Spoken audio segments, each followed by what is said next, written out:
ومن سيئات أعمالنا من يهده الله فلا مضل له ومن يضلل فلا هادي له ونشهد أن لا إله إلا الله وحده لا شريك له ونشهد أن سيدنا ومولانا محمدا عبده ورسوله صلى الله تعالى عليه وسلم تسليما كثيرا.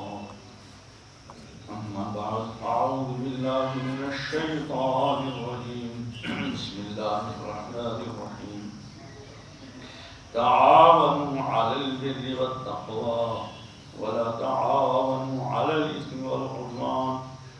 قال رسول الله صلى الله عليه وسلم أعظم النكاح بركة أيسره مؤونة. وقال عليه الصلاة والسلام للصائم فرحتان فرحة عند فطره وفرحة عند لقاء ربه أو كما قال رسول الله صلى الله عليه وسلم. صدق الله مولانا العظيم وصدق رسوله النبي الكريم ونحن على ذلك من الشاهدين والشاكرين. الحمد لله رب العالمين. اللهم صل على سيدنا محمد وعلى آل سيدنا محمد وأصحاب سيدنا محمد وبارك وسلم. اللهم صل على محمد وعلى آل محمد كما صليت على إبراهيم وعلى آل إبراهيم إنك حميد مجيد.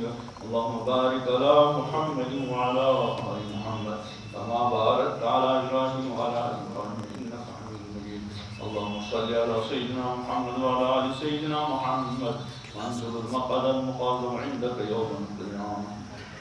حضرات سامعین اور دوستو،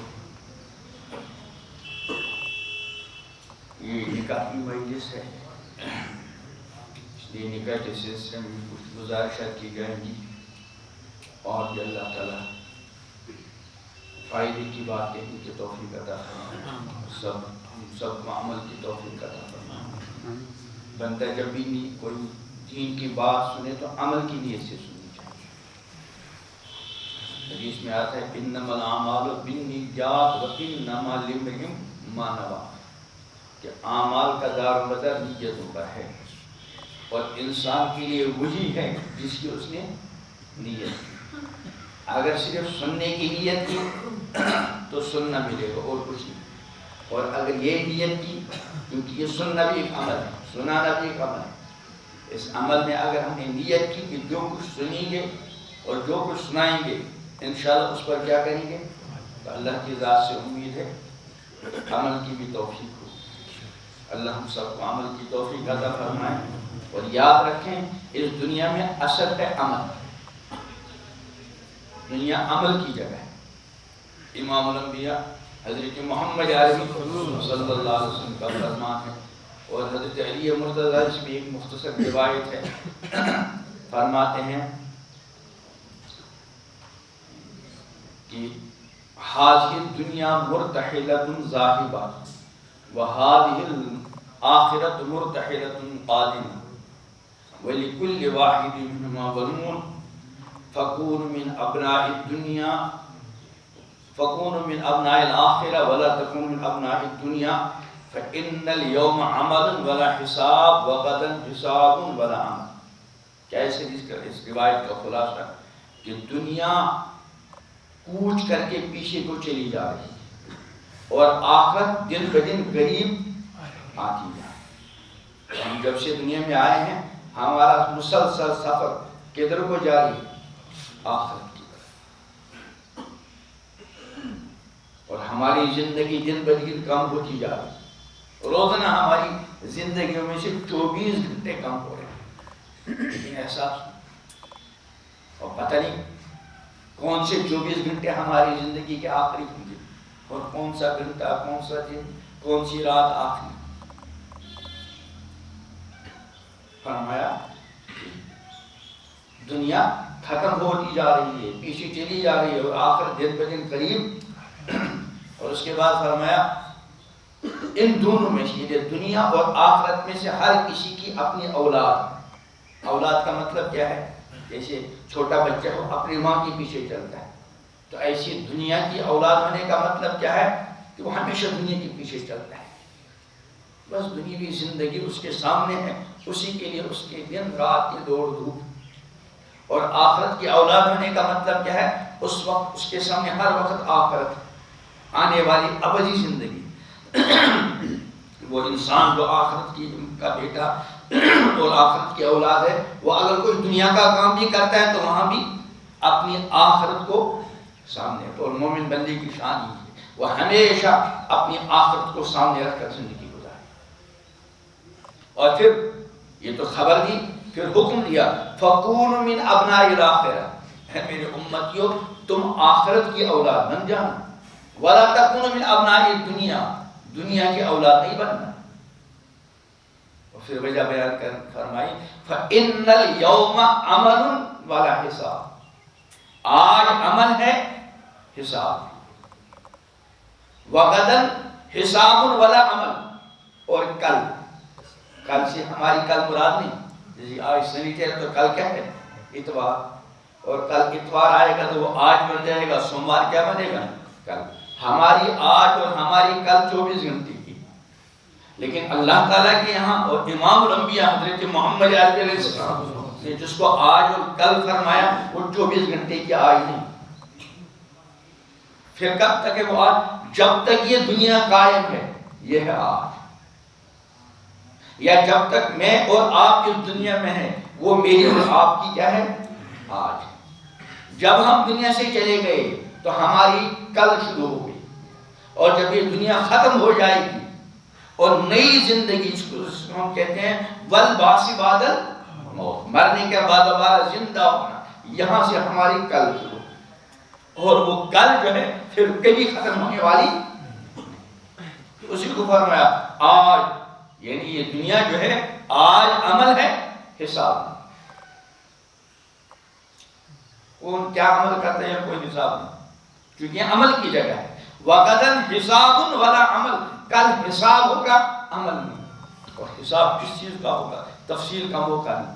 خلاصہ بیان کیا امام الانبیاء حضرت محمد علیہ السلام نے کہ زندگی کا حساب ہوگا۔ فرمایا لا تزول قدم ابن آدم یوم القیامہ حتی یسأل عن خمس، عن عمره فیما افنى، وعن شبابه فیما ابلغ، وعن ماله من أين اكتسب وفيما أنفق وماذا عمل مما علم۔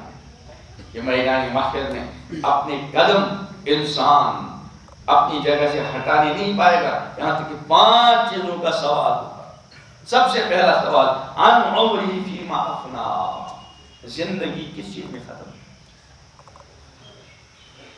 ہماری زندگی کی کوئی قدر قیمت ہے ہی، حالانکہ ہمارے پاس سارا سرمایہ زندگی کی طاقت ہوتا ہے۔ جب ہم دنیا سے آئے تھے ہمارے پاس زندگی کا سرمایہ ہے، ہمیں اس کو بہت سوچ سمجھ کر خرچ کرنا تھا، لیکن ہم نے ساری زندگی کو دنیا کی تھاٹ بات میں، دنیا کی عیاشوں میں، فیشنوں میں، اور نہ معلوم کن کن چیزوں میں لگا ہے۔ حالانکہ امام الانبیاء حضرت محمد علیہ صلی اللہ علیہ وسلم کا فرمان ہے الدنیا مزرعۃ الآخرہ، دنیا آخرت کمانے کی جگہ ہے۔ اس لیے اگر ایک انسان نے دنیا میں سب کچھ کمایا، بے شمار مال کمایا، دولت کمائی، عزت کمائی، شہرت کمائی، منصب، سب کچھ کمایا، لیکن آخرت نہیں کما سکا تو واللہ ثم واللہ یہ انسان خسارے میں۔ اور اگر دنیا میں زیادہ کچھ نہیں کما سکا، مشکل سے کھانے کا، پینے کا، رہنے کا گزارا چلتا رہا، لیکن اپنی آخرت کما کر گیا تو واللہ ثم واللہ یہ کامیاب۔ فرمایا ایک تو زندگی کا حصہ فیما اپنا، کہاں ختم، کیا حاصل، وعن شبابی فیما ابلا، جوانی کہاں گئی، اور مال سے متعلق 2 سوال، من این اکتسب، کہاں سے کمائے، حلال حرام جائز ناجائز کا خیال رکھا کہ نہیں، وما فیما انفق، اور خرچ کہاں کیا، اور وماذا عمل بما علم، اور جو کچھ جانتے تھے عمل کے لیے۔ کس کو پتہ نہیں نماز فرض، کس کو معلوم نہیں کہ ہماری مائیں بہنیں بیٹیاں ان پر پردہ فرض ہیں، کس کو پتہ نہیں کہ حرام کمانا جرم ہے، جس کو پتہ نہیں کہ موبائل اور انٹرنیٹ کا گندا استعمال جرم ہے، جس کو معلوم نہیں کہ بے حیائی اور بے شرمی جرم ہے، ماذا عمل بما علم، جو جانتے تھے اس کے مطابق عمل کیا ہے. تو میں عرض کر رہا تھا ہم عمل کی نیت سے دین کی بات سنیں اور اپنا اصل کام عمل کو سمجھیں. میں نے قرآن مقدس کی ایک آیت پڑھی اور امام الانبیاء حضرت محمد عربی صلی اللہ علیہ وسلم کے دو مختصر ارشادات پڑھی. آیت کی مبارکہ کے اندر اللہ تعالیٰ حکم دیتے ہیں تعاون علی البر والتقوی ولا تعاونوا علی الاثم والعدوان. ایک دوسرے کی مدد کیا کریں، کس میں؟ علی البر، نیکیوں میں، اچھائیوں میں. ولا تعاونوا، تعاون علی البر والتقوی، نیکیوں میں، اچھائیوں میں، تقوی میں، اللہ سے ڈرنے میں ایک دوسرے کی مدد کرو. ولا تعاونوا علی الاثم والعدوان، گناہ اور ظلم پر ایک دوسرے کی مدد مت کرو. یہ عمومی حکم ہے. ہر انسان کو دوسرے کی مدد کرنی چاہیے اچھائیوں میں، تقوی میں، پرہیزگاری میں، اور کسی کی مدد گناہ اور ظلم میں نہیں کرنی چاہیے. شریعت کا ایک ضابطہ الاقرب فالاقرب، جو جتنا قریب ہوگا اس کا زیادہ حق ہے. ظاہر بات ہے ہمارے سب سے قریب ہماری اولاد ہے، ہمیں ان کو نیکیوں اور تقوی کے کام میں مدد کرنی چاہیے.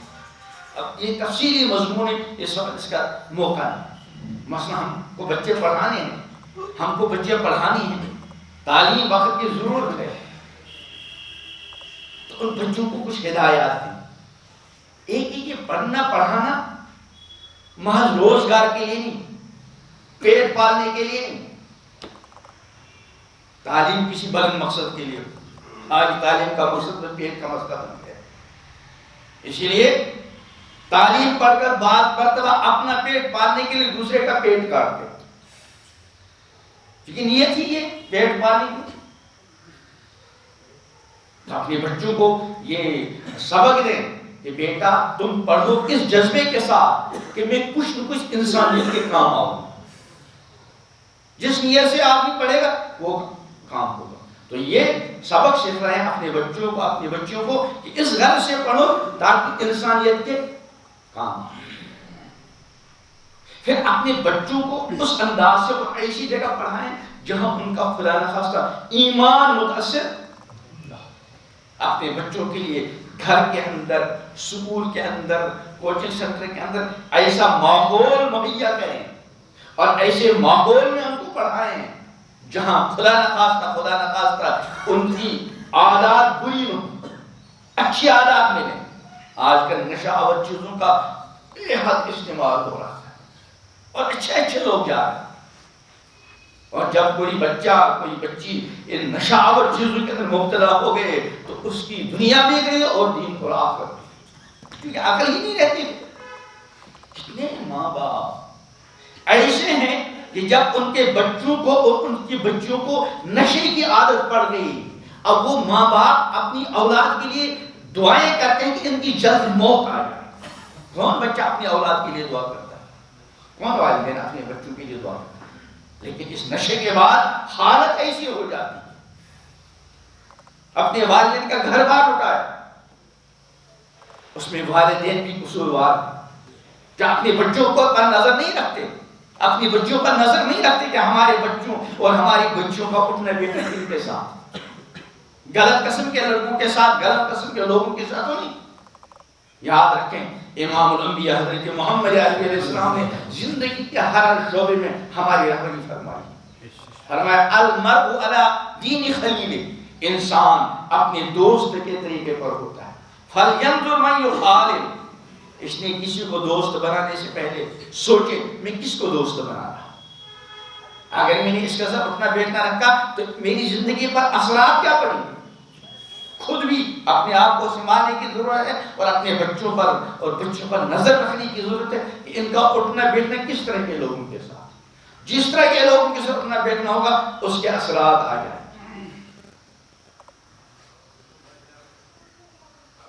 اسی لیے قرآن مقدس کی جگہ جگہ اس چیز کو بیان کیے. ایک جگہ ارشاد فرمایا کہ بعضی دوستیاں اس کا نتیجہ آخرت میں ہوگا کیا؟ فرمایا وَيَوْمَ يَعَضُّ الظَّالِمُ عَلَى يَدَيْهِ وَيَقُولُ يَا لَيْتَنِي اتَّخَذْتُ مَعَ الرَّسُولِ سَبِيلًا. جس دن انسان اپنے دانتوں سے اپنے ہاتھوں کا گوشت نوچے گا اور کہا یا لیتنی اتخذت مع الرسول سبیلا، اے کاش کہ میں نے پیغمبر کا راستہ اپنایا ہوتا. پیغمبر کا راستہ ایمان کا راستہ، شرم و حیا کا راستہ، تقوی کا راستہ، پرہیزگاری کا راستہ، انسانیت کے کام آنے کا راستہ، پڑوسیوں کے ساتھ اچھے سلوک کا راستہ، بڑوں کے احترام کا راستہ، چھوٹوں کے ساتھ شفقت کا راستہ. اس کے بعد کیا کہے گا؟ یا ویلتا لیتنی لم اتخذ فلانا خلیلا، اے کاش کہ میں نے فلاں کو اپنا دوست نہ بنایا ہوتا. کیوں؟ لقد اضلنی عن الذکر، اس نے مجھ کو اللہ ہی سے اور اللہ کی یاد سے دور کر. تو تعاون علی البر، اپنے گھر میں بھی ایسا ماحول بنے کہ ہم کو اپنے بچوں کو زیادہ کچھ کہنے کی ضرورت نہ پڑے. ہمارے گھر کا ماحول ان کے لیے عظیم درس ہو. آپ نے دیکھا جن گھروں کے اندر نمازوں کا اہتمام ہوتا ہے، وہاں کے چھوٹے چھوٹے بچے، 1.5 سال کا بچہ، 2 سال کا بچہ جب اپنی والدہ کو نماز پڑھتا ہوا دیکھتا ہے تو وہ بچہ بھی کبھی اللہ کی بارگاہ میں صحیح طریقے سے ہوتا ہے. اس کو نہیں پتا صحیح طریقہ ہے نماز کیا ہے، لیکن اپنی ماں دیکھتا، اپنی بہن کو دیکھتا، اور یہی چیز اس کے دل و دماغ میں رچ بس جاتی ہے اور اس کے دل میں نقش کر جاتی ہے. اور آج کل کیا ہے ہمارے گھروں میں یہ جو موبائل آ گیا اس نے بڑی تباہی مچا دی. پہلے زمانے میں مائیں اپنے بچوں کو سلاتی تھی تو اللہ اللہ اللہ، اس کا نتیجہ کیا ہوتا تھا؟ ہمارے بچے کی جو زبان کھلتی اس کی زبان سے پہلا لفظ کیا نکلتا؟ اللہ. اور پھر مائیں اپنے بچوں کو کچھ اچھی کہانی، اچھے قصے، اچھے لوگوں کے حالات سناتے تو ان بچوں کے دل و دماغ میں نقش ہوتا تھا. آج وہ سب چلا گیا. آج اتنا بڑا 8-9 انچ کا موبائل آ گیا ماں کے ہاتھ میں. اب وہ بچے کو چپ کرنے کا کام، بچے کو سلانے کا کام، بچوں کو کھلانے کا کام سارا کس سے کرتے ہیں؟ موبائل کے ذریعے.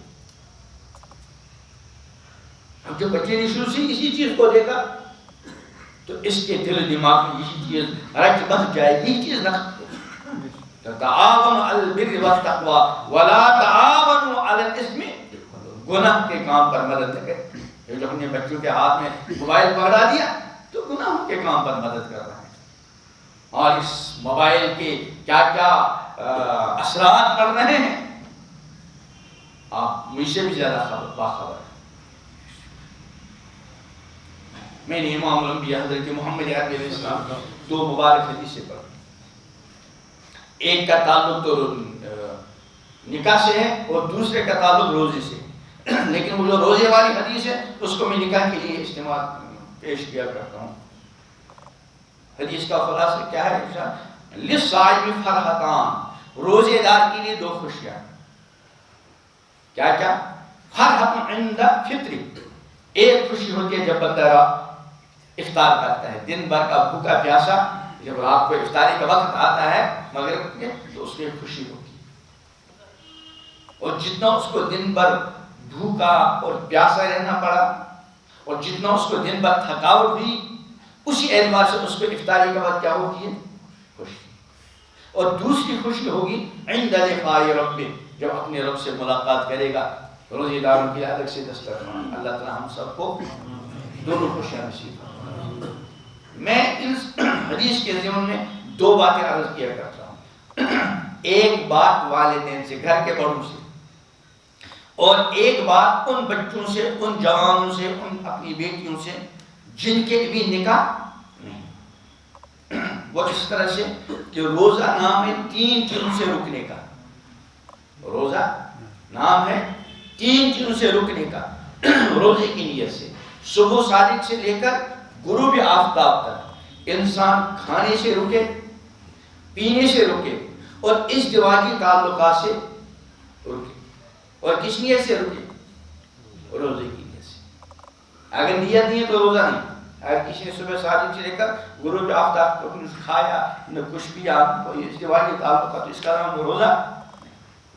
روزے کی نیت کہ وہ دن بھر کھاتا رہا یہ بھی روزہ نہیں. تو روزے کے لیے دو چیزیں، ایک تو روزے کی نیت ہو اور صبح صادق سے لے کر غروب آفتاب تک نہ کچھ کھائے نہ کچھ پیے اور شادی شدہ تو ازدواجی تعلقات قائم نہ کرے. اس کا نام کیا ہے؟ روزہ.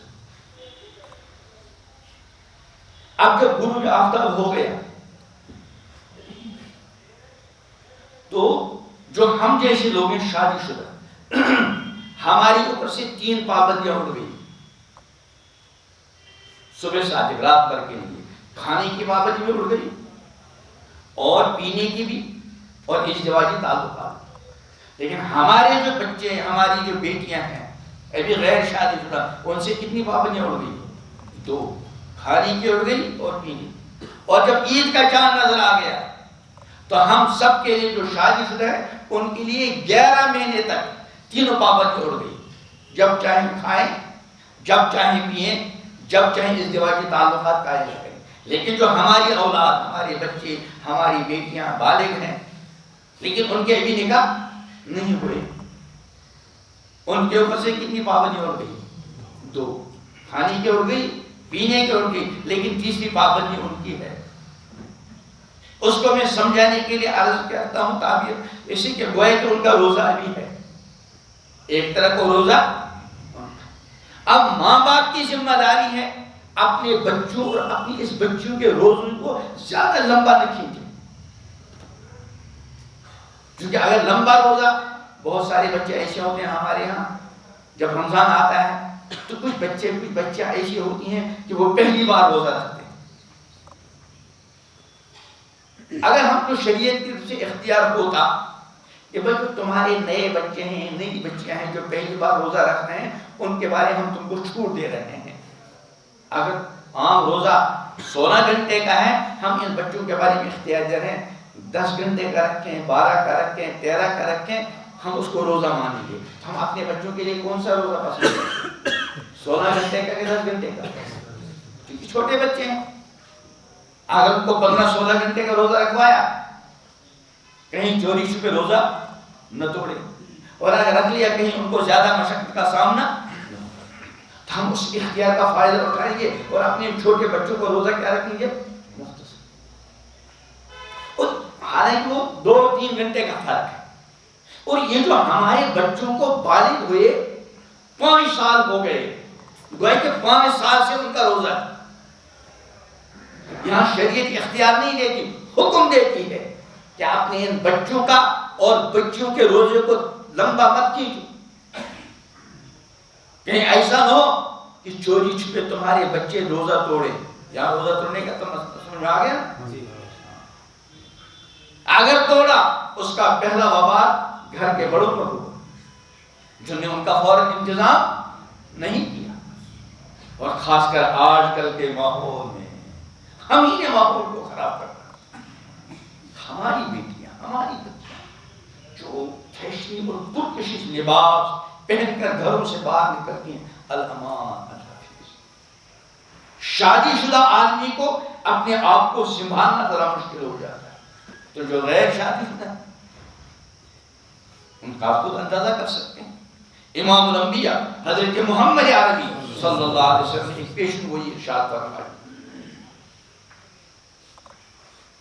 ہم اس پیشن گوئی کے بارے میں ذرا دھیان دیں کہیں وہ ہمارے گھروں پر پھر تو نہیں آ رہی. فرمایا ان قریب ایک زمانہ آئے گا میری امت کے مرد عمدہ سے عمدہ سواریوں پر مسجدوں کے دروازوں تک آیا کریں گے. آپ جمعہ کے دن دیکھیے مسجدوں کے باہر جو مارکیٹ میں بازار میں مسجدیں ہوتی ہیں گاڑیوں کی لمبی قطار ہوتی ہے.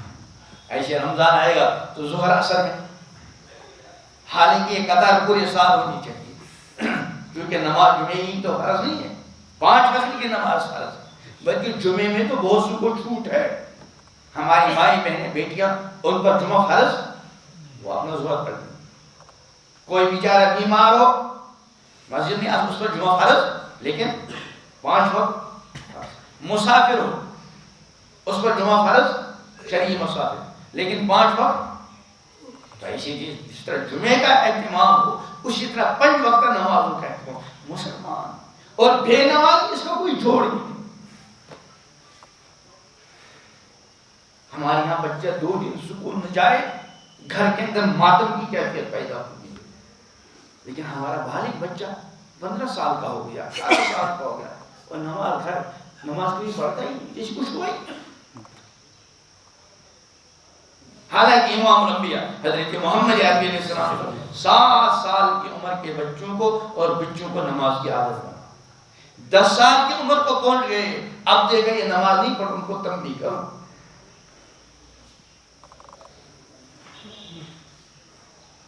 تو کیا پیشن گوئی فرمائی کہ ان قریب ایک زمان آئے گا میری امت کے مرد عمدہ سے عمدہ سواریوں پر سوار ہو کر مسجد کے دروازوں میں آیا کریں گے، لیکن گھریلو حال کیا ہوگا اس کو سنیے. فرمایا نساؤہم کاسیات عاریات، ان کے گھر کی خواتین لباس پہن کر ننگی. پہلے زمانے میں لباس پہن کر ننگے ہونے کا مطلب سمجھنا مشکل، آج مشکل. 3 طرح کا ننگا پن. ایک ہی کہ ادھورا لباس، بال کھلے. دوسرا لباس اتنا باریک کہ لباس کا جو مقصد ہے وہ حاصل نہیں ہوتا، اندر کی کھال تک نظر آتی. اور سب سے بڑا ننگا پن یہ لباس اتنا ٹائٹ اور چست، جسم کی بناوٹ ابھر کر آتی، یہ سارا ننگا پن. پر نساؤہم کاسیات عاریات، ان کے گھر کی خواتین لباس پہن کر ننگی. اور اتنا نہیں بلکہ مائلات ممیلا، ادھر ہی سے دوسروں کی طرف مائل ہونے والی اور دوسروں کا اپنی طرف مائل. ہم سب کو سوچنا چاہیے کہ خدا نخواستہ ہماری ماں بہن بیٹی ہماری بہو پر یہ چیز پھر تو نہیں آ رہی. اگر آ رہی ہے تو ہم کو اپنی ذمہ داریوں کو نبھانا چاہیے. تو میں عرض کر رہا تھا کہ ایک تو ماں باپ کے ذمہ ہے اپنے بچوں کو، اپنے بچوں کا جو روزہ ہے سالہ سال کا روزہ، اس کو کم سے کم کرو اور فوراً اپنے بچوں کو اور اپنی بچیوں کا نکاح کریں. اور دوسری ذمہ داری کم از کم اپنے گھر کے انسان کنٹرول تو کر سکتا ہے کہ ہماری بیٹی کو دیکھ کر، ہماری بہن کو دیکھ کر، ہماری گھر والے کو دیکھ کر خدا نخواستہ کوئی دوسرا آنکھوں کی بدکاری میں مبتلا تو نہ ہو. آنکھوں کی بدکاری کا مطلب کیا ہے؟ حضور علیہ السلام نے فرمایا العینان تزنیان وزناہما النظر، آنکھیں بدکاری کرتی ہیں اور آنکھوں کی بدکاری کیا ہے؟ دیکھنا.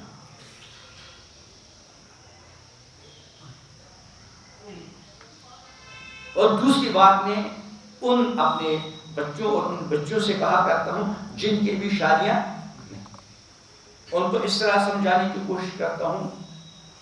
مان لیجیے 2 بھائی ہیں ایک گھر میں، رمضان مبارک کا مہینہ آ گیا،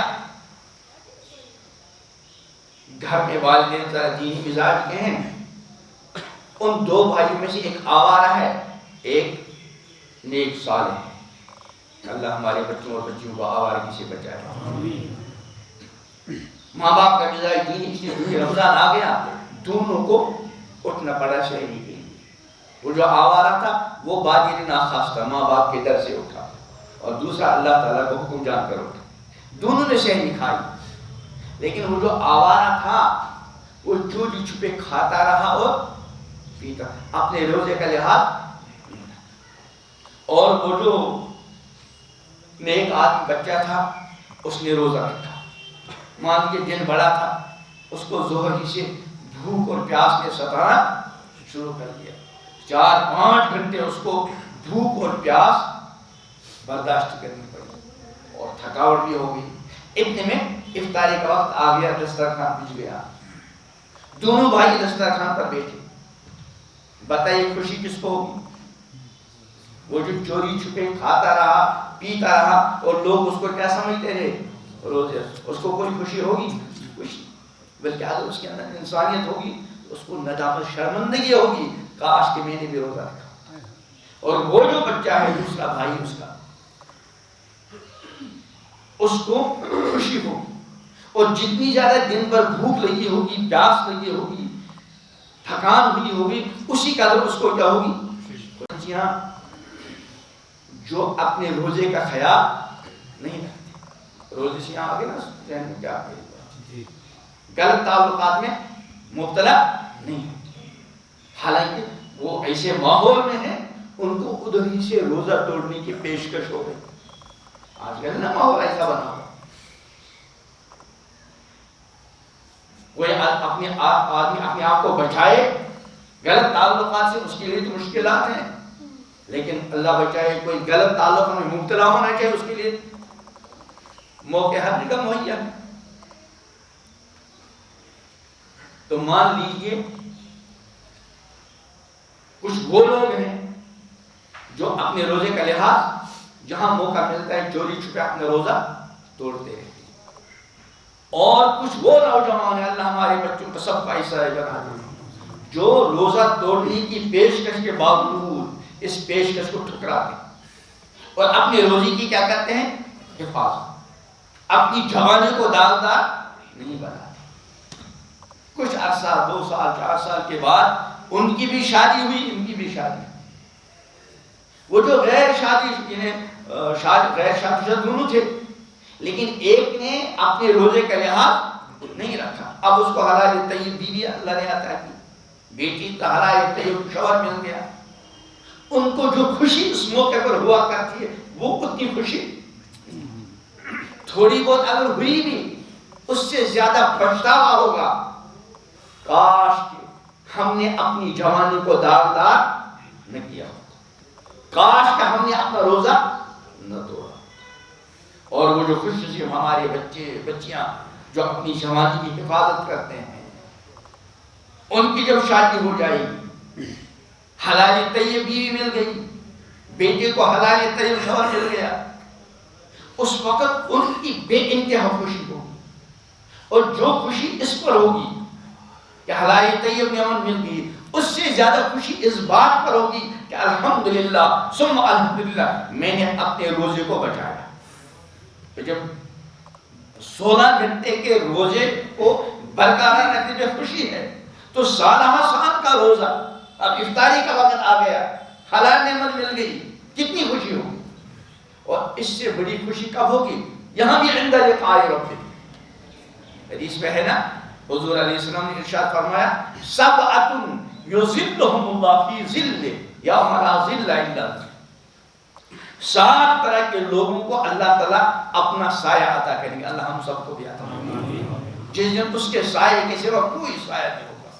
ان میں ایک ہے رجل دعته امرأة ذات منصب و جمال فقال انی اخاف اللہ، وہ نوجوان، وہ مرد جس کو کسی خوبصورت اچھے خاندان کی کسی لڑکی نے، عورت نے بدکاری کی دعوت دی، برائی کی دعوت دی، اس نے یہ کہہ کر ٹھکرایا انی اخاف اللہ، میں اللہ سے ڈرتا ہوں، ٹھکرایا اس دعوت، اس کو اللہ تعالیٰ اپنے عرش کے سائے میں جگہ دے۔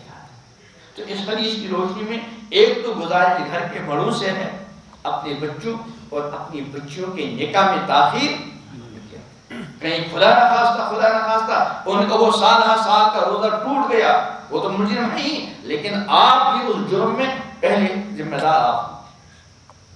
اور دوسری گزارش ان نوجوانوں سے، بچوں سے جن کی بھی شادیاں نہیں ہوئی، وہ یہ سمجھے کہ ہمارا روزہ ہے، اور جتنا روزہ لمبا ہوگا اور روزہ بچانے میں جتنی مشقت کا سامنا ہوگا، اسی قدر افطاری کے وقت اور اس سے زیادہ اللہ تعالیٰ سے ملاقات کے وقت خوشی۔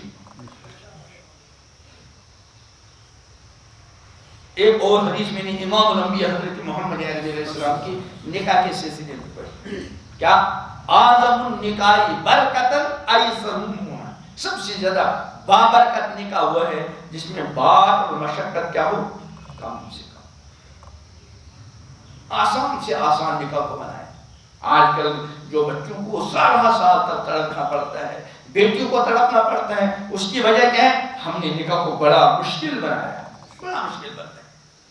غریب سے غریب ماں باپ جب تک ان کے پاس لاکھوں روپے میں ہوں، وہ اپنے بچوں اور اپنی بچوں کی شادی کے لیے سوچ بھی نہیں پاتے، وجہ کیا ہے؟ ہم نے نکاح کو بڑا مشکل بنایا، نکاح کو آسان بنانے کی ضرورت، اور وہی نکاح سب سے زیادہ بابرکت ہے جو نکاح جتنا آسانی کے ساتھ اور جو جتنا نکاح سادگی کے ساتھ۔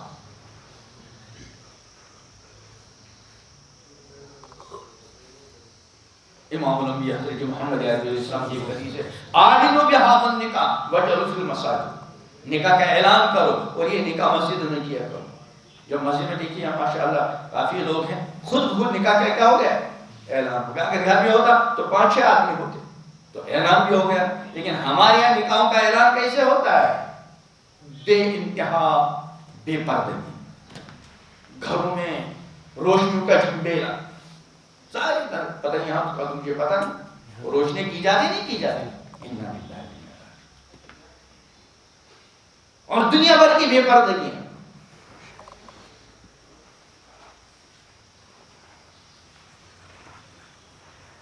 تو ہمارے یہاں نکاح کا اعلان کیسے ہوگا؟ مسجد میں، اللہ کا گھر ہے، رحمت کا گھر، اس کا اہتمام کیا گیا، نکاح ہو گیا۔ اب نکاح کی وجہ سے میاں بیوی کے کچھ حقوق ہوتے ہیں، کچھ حقوق بیوی کے مرد پر ہوتے ہیں اور کچھ حقوق مرد کے بیوی پر ہوتے ہیں، بس ان کا خلاصہ عرض کر کے اپنی بات مکمل کروں گا۔ سب سے پہلا حق جو بیوی کا شوہر پر ہے وہ ہے مہر۔ یہ مرد پر کیا ہے؟ بیوی کا حق ہے۔ آج کل الحمدللہ شاید یہاں بھی مہر کا لین دین ہاتھوں ہاتھ ہوتا ہے کہ ادھار رکھتے ہیں، کیا ہے یہاں کا؟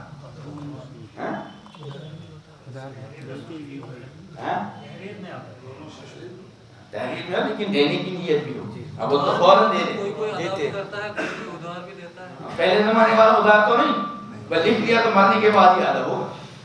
یاد رکھیں کسی کا جو حق ہوتا ہے یا تو یہاں ادا کرنا پڑے گا یا وہاں، آسان کہاں ہے؟ ہاں، یہ بیوی کا بھی حق ہے۔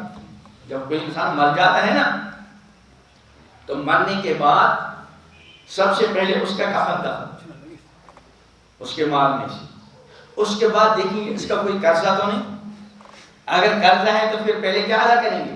قرضہ۔ اگر اس قرضے کی ادائیگی میں مرنے والے کا مکان بھی بیچنا پڑا تو وہ بیچیں گے، قرضہ ادا کریں گے۔ اس قرضے میں یہ بھی دیکھنا ہے اس نے اپنی بیوی کا مہر ادا کیا ہے کہ اگر نہیں ادا کیا ہے تو ادا کرے فوراً اس مال میں سے، اور اگر وہ بیچاری بیوی پہلے ہی چلی گئی اور مرد نے مہر ادا نہیں کیا تب بھی ادا کرنا پڑے گا، اور ادا کس کو کرے گا؟ یہ دیکھیں کہ کسی عالم سے پوچھ کر جس وقت اس کی بیوی مر گئی تھی اس کے وارثوں میں فلاں پہلا وارث نہیں ہے شوہر، ماں باپ کون کون ان تک کو پہنچائے، تو بہرحال مہر کی ادائیگی کا حد تک امکان اہتمام ہونا چاہیے۔ دوسرا حق ہے نان نفقہ، کھانا پینا لباس رہائش، یہ ساری ذمہ داری شادی کے بعد رخصتی کے بعد شریعت نے کس کے ذمہ رکھی؟ شوہر کی، اپنی بیوی کے کھانے کا پینے کا رہنے کا لباس کا سارا، جہاں تک لباس کا کھانے پینے کا اس میں اتنا مسئلہ نہیں ہوتا، لیکن رہائش کے مسئلے میں کبھی کبھی پریشانیاں ہوتی ہیں۔ وجہ کیا ہے؟ ہم یہ سمجھتے ہیں امنن جب ہمارے گھر میں کوئی کسی کی بیٹی بہو بن کر آ گئی ہمارے گھر میں ایک نوکرانی کا اضافہ ہو گیا۔ یاد رکھیے جو بیٹی ہمارے گھر میں بہو بن کر آ گئی وہ ہماری گھر کی نوکرانی نہیں ہے۔ بیٹی ہمارے گھر میں بہو بن کر آ گئی اس کو چاہیے کہ اپنے شوہر کے ماں باپ کو اپنے ماں باپ کی طرح سمجھے، ان کی خدمت سادہ سمجھ کر لے، لیکن شوہر ان کو شرعاً و قانوناً مجبور نہیں کر سکتا کہ میرے ماں باپ کی خدمت آپ کو کرنی پڑے گی، نہیں کر سکتا۔ جائے کہ گھر کے کام اور باہر کے کام، یہاں تک مجھے پتا نہیں، کھیتی میں جانا وہاں بھی عورت جائے گی، گائے کا دودھ نکالنا وہ بھی عورت کرے گی، گائے کا گوبر نکالنا وہ بھی عورت کرے گی، نہیں۔ اگر وہ بیوی کل کہتی ہے کہ بھائی میں اس گھر میں نہیں رہنا چاہتی، ساس اور بہو کا جھگڑا تو پتہ نہیں یہاں ہوتا ہے نہیں ہوتا، ساس بہو کا جھگڑا رہتا ہے نا، اکثر و بیشتر زیادتی کن کی ہوتی ہے؟ ہاں، ساس ہوتی۔ میں بھی کسی کو کہہ رہا تھا کہ فلاں نے کہا یہ بہو بڑی خطرناک ہوتی ہیں، اور میں اکثر یہ کہا کرتا ہوں ساس زیادہ زیادتی کرتی ہے، اور اس کی وجہ بھی کیا ہوتی ہے؟ اگر وہ عورت پڑھی لکھی ہو، افسر ٹائپ کی رہی ہو، اب جو افسر ریٹائر ہوتا پرانی مانا افسر ہو، افسر جب ریٹائر ہوتا ہے نا، چونکہ اس کو افسری کی عادت ہوتی ہے، یہ جاتی نہیں. ویسے میں مدرسے کا ذمہ دار ہوں، شروع سے ہی ڈانٹ ڈپٹ کی عادت ہے. اگر میں مدرسے کا محترم بھی رہوں تب بھی کوئی نہ کوئی ڈانٹ ڈپٹ کے لیے. تو ایسے جو افسر ہوتا ہے اس کی افسری کی عادت ہے. اب مردوں کے لیے تو ریٹائر ہونے کے بعد بھی افسری کا موقع ہوتا ہے. مسجد میں انتظامیہ بن گئی، وہ جو ریٹائر ہوتے ہیں اکثر ہی لگتے ہیں اس میں. ایک تو بن گیا چیئرمین، دوسرا بن گیا سیکرٹری، تیسرا کیا بن گیا؟ خزانچی. 3 ہوتے تو، لیکن ابھی سارے ریٹائر تو ہیں، ان کا کام باقی ہے. اب دوسرے نے بنائی بیت المال کی کمیٹی، بیت المال بنایا، اس میں بھی 3 ریٹائر افسر، ہر جگہ نہیں ایسا ہوتا ہے. اب 3 تو ابھی 3 بج گئے، تو ان نے وہ کفن دفن کی کمیٹی، پتہ نہیں یہاں ہے کفن دفن کی کمیٹی ہے، اس میں بھی 3 ہو گئے. اتنے ہوتے ہیں محلے میں ریٹائر. لیکن جو عورت ہے یہ ریٹائر ہوگی، یہ کہاں افسری ہے؟ مسجد کی انتظام میں اس کو جگہ نہیں دیں گے، بیت المال بھی نہیں اور کفن دفن بھی نہیں. یہ ساری افسری کس پر چلاتی ہے؟ اپنی اس بہو پر. وہ بیچاری 6 مہینے سال اس کی افسری برداشت، آخر کرتی کب تک؟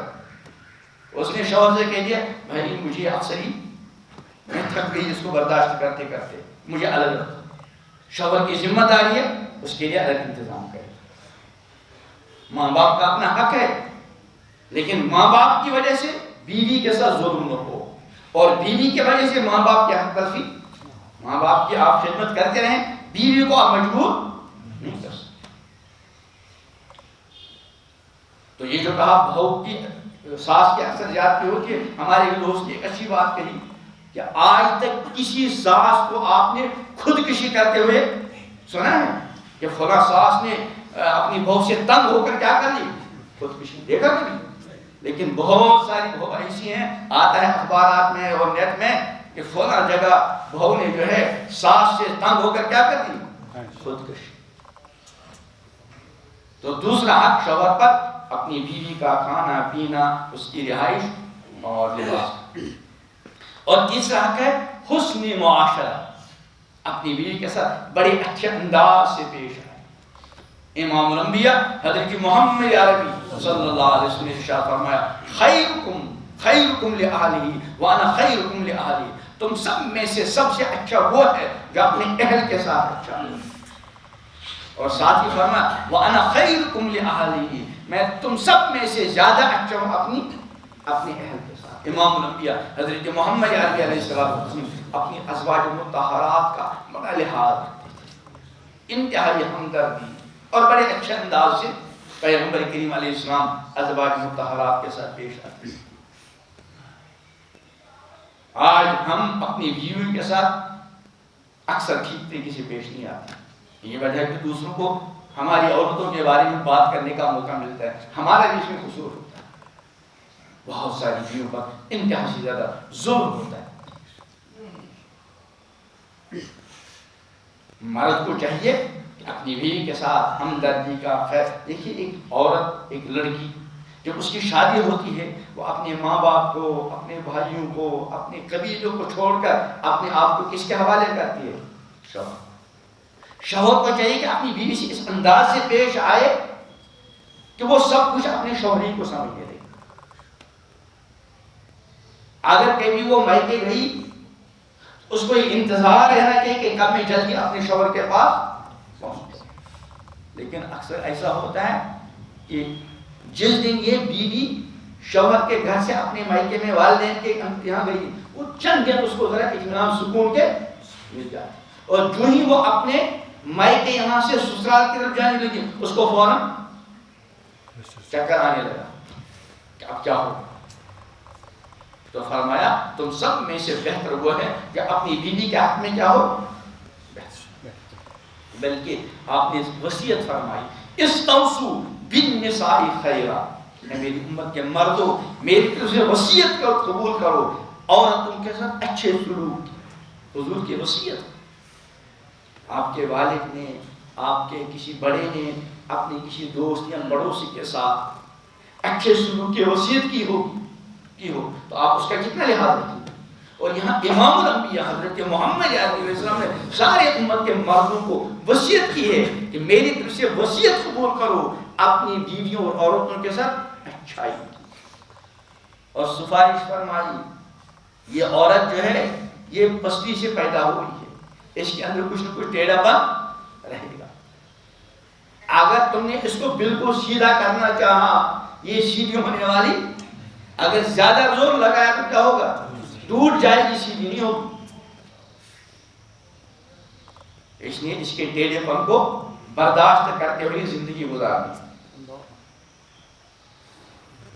ہمارے ایک بزرگ تھے، وہ فرماتے تھے بیوی اگر کبھی ٹیڑھا پن دکھلائے تو کوئی تعجب کی بات، اس کی فکر میں ٹیڑھا پن، اگر کبھی سیدھا پن دکھلائے تو تم کو تعجب ہونا چاہیے۔ اس کو مثال سے سمجھو، ایک چھوٹا سا بچہ 3 سال کا، وہ اگر بچوں والی حرکت کرے ہم کو تعجب ہوگا، جو بچہ ہے وہ تو بچوں والی حرکت کرے گا، لیکن اگر کبھی بچے نے بڑی سمجھداری کی بات، ہم کو کیا ہوگا؟ ارے چھوٹے بچے نے اتنی سمجھداری کی بات۔ تو یہ حال ہے عورتوں کا، اگر اس نے کوئی ٹیڑھی بات سنائی تو سمجھ لو بھائی اس کی فطرت ہے، یہ تو کوئی تعجب کی بات۔ اگر کبھی سیدھی بات کی تو اس کی حوصلہ افزائی کرو۔ یہ چھوٹا بچہ جب کوئی اچھی بات کرے گا اپنے معیار سے اوپر، ہم اس کی حوصلہ افزائی کرتے ہیں، شاباش بھی دیتے ہیں۔ ایسے اگر بیوی نے کبھی اچھی بات کی تو اس کو شاباش بھی دو، اس کے سر پر ہاتھ رکھو، اس کو کچھ انعام گفٹ دو۔ آج ایک بات اچھی کی، کل 2 کرے گی، پھر 3 کرے گی، لیکن یہ امید نہیں رکھنا کہ ہمیشہ وہ اچھی بات کرتی رہے گی۔ بات یہ تو بہت ٹیڑھی ہوتی ہے۔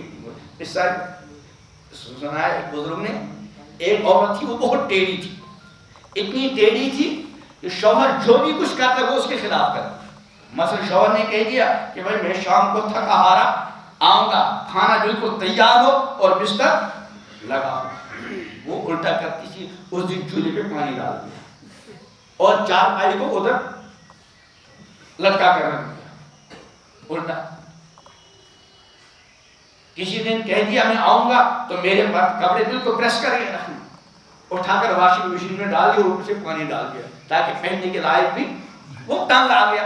اس نے ایک اپنے کسی دوست کو کہا یار میں بہت تنگ آ گیا ہوں، جو بھی کہتا ہوں تو الٹا کرتی ہے، اب میں چھوڑنا چاہتا ہوں لیکن اپنی سر بھی نہیں دینا چاہتا۔ جیسے آج کل بہت سارے مرد بیویوں پر ظلم کرتے ہیں اور چھوڑنا چاہتے ہیں، لیکن ان کو معلوم اگر میں نے ادھر سے طلاق دی، میں نے جو مہر دیا ہے وہ بھی جائے گا، کچھ تھان جائیداد وہ بھی جائے گا۔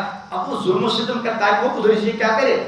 طلاق کا مطالبہ کرے، پھر میں ادھر سے اپنی ڈیمانڈیں رکھوں۔ ایسے وہ چاہتا کہ میں کسی سے جان چھوٹے، لیکن میرے ساتھ اس کا دوست اس کو جانتا تھا، مان لیجیے وہ جناب جو اس بار رہتا تھا، رہتی تھی اس کا مائکہ اور یہ ادھر، اور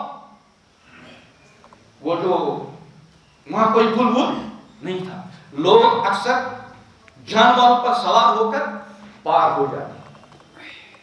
تو اس نے اپنے اس دوست سے کہا بھائی تمہارے گھر میں 2 بیل ہیں، ایک بیل وہ ہے جس نے بچپن میں بھینس کا دودھ پیا۔ بھینس جب پانی میں اترتی ہے تو کیا کرتی ہے؟ ہاں کچھ دیر بیٹھ جاتی ہے، یہاں بھینسیں نہیں ہوتی، جب کسی تالاب وغیرہ میں بھینس جائے گی 1-8 گھنٹہ بیٹھ جائے گی، اور دودھ کا اثر ہے۔ ایک بیل وہ تھا ان کے گھر میں، اس نے بچپنے میں کس کا دودھ پیا تھا؟ بھینس کا۔ اس کی بھی عادت تھی جب پانی میں گھستا تو بیٹھ جاتا۔ دوسرا بیل ٹھیک تھا، اس نے کہا تم جاتے ہی بیوی سے کہنا آج میں کہ نہیں جانا۔ وہ کیا کہے گی؟ مجھے تو جانا ہی ہے آج۔ پھر اس کو کہنا اچھا اگر جانا ہے تو وہ جو بیل جس نے بھینس کا دودھ پیا ہے اس کے اوپر سوار ہو کر مت جانا۔ وہ کیا کہے گی؟ وہ الٹی ہے نا، وہ کیا کہے گی؟ اسی پر جاؤں۔ یہ 2 کام کر کے چلا گیا کہ بھائی میں کہ یہاں نہیں جانا۔ اس نے کہا مجھے جانا ہے۔ اس نے کہا اچھا دوسرے والے بیل پر، بھینس والے جس نے دودھ پیا ہے اس پر نہیں۔ اس نے کہا اسی پر جاؤ۔ گیا، وہ واپس آیا، یہاں بیوی کا نام نشان بھی نہیں، گیا مائک کے وہاں بھی نہیں۔ اب وہ تلاش کر رہا ہے جہاں عام طور پہ وہ بیلوں کے ذریعے لوگ پار ہوتے تھے، اب دریا ادھر سے جا رہا ہے، ادھر سے جا رہا ہے، یہاں وہ تار دینے کا جہاں سے پار ہوتے ہیں وہ تلاش کر رہا، ادھر پانی ادھر سے آ رہا ہے۔ اور بیوی یہاں سے گزر کر یہ ڈوب گئی ہوگی، لیکن وہ تلاش کہاں کر رہا ہے؟ تو کسی پوچھے کیا بات ہے؟ کہا بھائی اس طرح بیگم صاحبہ تھی، شاید وہاں گئی ہوگی، کہیں ڈوب گئی. تو کہ ڈوب گئی تو یا تو یہی ہوگی یا پانی کے بہاؤ کے ساتھ. اس نے کہا یار کیا کہوں، وہ پوری زندگی ہر چیز میں الٹا کرتی ہے، مجھے یہ لگ رہا ہے کہ مرنے کے بعد وہ الٹا دے گئی. تو کچھ اس طرح کی ٹیڑیاں بھی ہوتی ہیں، لیکن برداشت کرنا پڑتا ہے.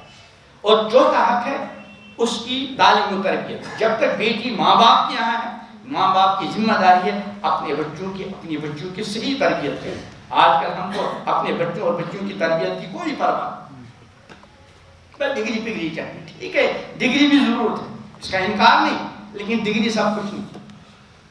اصل ہے اچھے اخلاق میں ہمارا بیٹا ہماری بیٹی دوسروں کے لیے رحمت بنے، دوسروں کے لیے ہمدردی کا ذریعہ بنے، انسانیت کے کام آئے، انسانیت کو اچھا اور سلامتی والا راستہ دکھلائے. اور جب شوہر کے یہاں آ گئی، اب اس کی ذمہ داری ہے اپنی بیوی کا خبرداری کرے. میری بیوی نماز پڑھتی بھی ہے کہ نہیں، پردہ کرتی ہے کہ نہیں، اس کو پاک ہو ناپاکی کے مسائل بھی یاد ہے کہ نہیں. یہ تو دیکھتے نہیں، بس کھانا وقت پہ تیار ہونا چاہیے، گائے کا دودھ وقت پہ نکالے، کھیت میں وقت پہ جائے، یہ سارے کام. شوہر کے حقوق کا خلاصہ کیا ہے؟ شرعی حدود کے اندر ایک شوہر جو کچھ اپنی بیوی کو کہے، بیوی کی ذمہ داری اپنے شوہر کی کیا کرے؟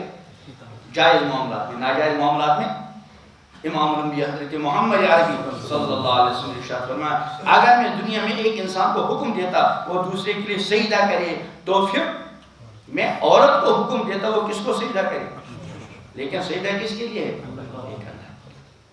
لیکن اس سے معلوم ہوا کہ بیوی کو شوہر کی اطاعت کرنی. ایک حدیث میں آیا ہے الدنیا کلھا متاع، دنیا میں جو بھی کچھ ہے، مکان ہے، گاڑی ہے، سواری ہے، یہ ساری چیزیں فائدے کی. وہ خیر متاع الدنیا المرأۃ الصالحہ، بہترین فائدے کی چیز نیک خاتون. کون ہے مرأۃ الصالحہ؟ جس میں 3 خوبیاں، بس اس پر بات مکمل کریں گے. پہلی خوبی کیا؟ جب شوہر اپنی بیوی کو دیکھے، جب دیکھے شوہر کو اپنی بیوی کو دیکھ کر خوشی ہو، اس کے لباس کو دیکھ کر خوشی، اس کے انداز گفتگو کو دیکھ کر خوشی، اس کے رہن سہن کو دیکھ کر خوشی، اس کی صفائی اور اخلاق کو دیکھ کر خوشی. لیکن یہاں الٹا ہوتا ہے. ہماری بیٹی بہو بننے کے بعد کوئی 1-2 مہینے تو ٹھیک ٹھاک رہے گی، اس کے بعد جو عمدہ سے عمدہ کپڑے زیورات ہوں گے وہ کہاں رکھے گی؟ لا کر. اب کب استعمال کرے گی؟ جب کسی خوشی اور غمی کی تقریب میں جانا ہوگا تو خوب بناؤ سنگار کے ساتھ. ظاہر بات ہے جس خوشی اور غمی کی تقریب میں گئی وہاں محرم زیادہ ہے کہ غیر محرم؟ محرم کہتے ہیں اس کو جس کے ساتھ شادی جائز ہو. اور لوگوں نے چند مرد ہیں، باپ ہے، بھائی ہے، چچا ہے اور بھتیجا ہے اور بھانجا ہے، یہ تو محرم. باقی سب چچا زاد پھوپھی زاد سب کیا ہے. تو یہ جو بناؤ سنگار کر کے گئی دوسری جگہ تو کس کے لیے بناؤ سنگار کیا؟ غیروں کے لیے. اور ایک عورت کو غیروں کے لیے بناؤ سنگار کرنا، یہ جو ایک عورت کو سارا بناؤ سنگار جائز حدود کے اندر کس کے لیے کرنا چاہیے؟ شوہر. لیکن ہم اپنی بیٹیوں کو یہ تربیت کرتے ہیں.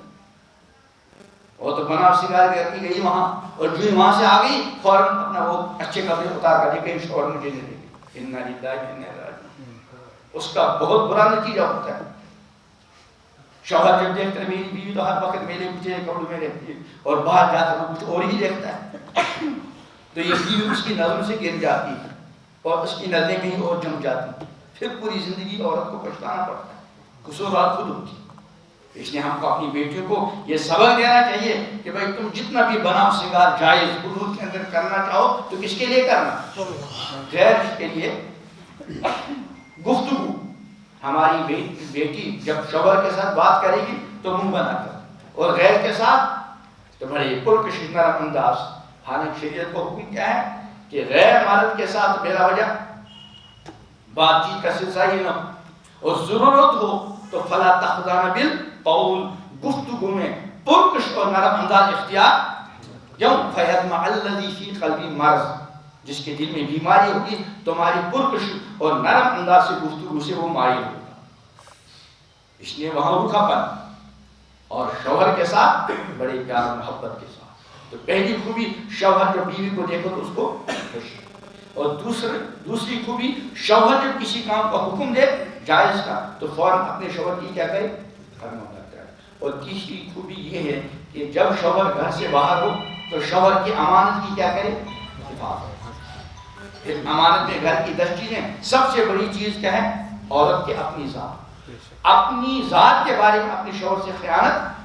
اور اس میں یہ بھی ہے کہ یہ عورت دوسرے مردوں کو اپنے آپ کو دیکھنے کا موقع فراہم کرتی ہے. یہ بھی شوہر کے ساتھ خیانت. اللہ تعالیٰ ان منتشر باتوں کو میرے لیے آپ کے لیے مفید و کارآمد بنائے اور زندگی کے ہر شعبے میں امام الانبیاء حضرت محمد علیہ السلام کے مقدس ارشادات اور آپ کی مبارک ہدایات پر عمل کی توفیق. بچی کی طرف سے کون ہے؟